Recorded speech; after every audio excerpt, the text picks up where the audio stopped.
Introducing the new Fringe Firearms Atlas bipod replica. Noticed a large demand from some of our dealers and suppliers for Atlas, so we've been able to procure some of these bipods from Asia.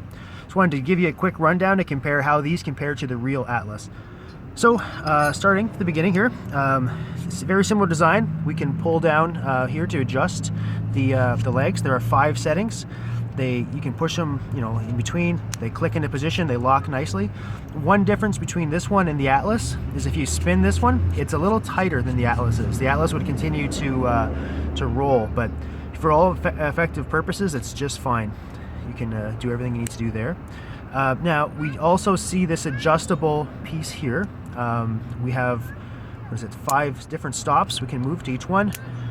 This is aluminum here, whereas the proper Atlas is stainless steel. However, for this purpose, it seems to be just fine. In our testing, all has worked well.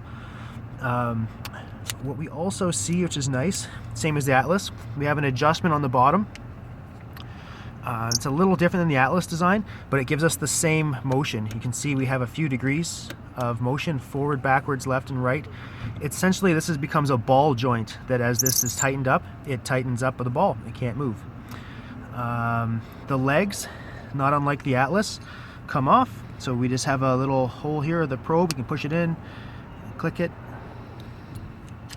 and the legs pop right off. I have not yet tried to see if it matches, if you could put an Atlas leg in here, but they do obviously come off nice and easy. And last but not least, we have the fancy Picatinny rail lock, where we can put in any rail here, random sample, and then push it shut, and it has the little lock there. There we go. It's locked on the rail, nice and solid. Of course, we can do any adjustments you want with this, tighten it all up, and away we go. So this becomes a fantastic and cost-effective option to a real Atlas bipod. Once again, Fringe Firearms Atlas bipod replica. It's pretty close to the real deal, unless you're going to depend your life on this, then that might be a problem, but for all intents and purposes, this is fantastic.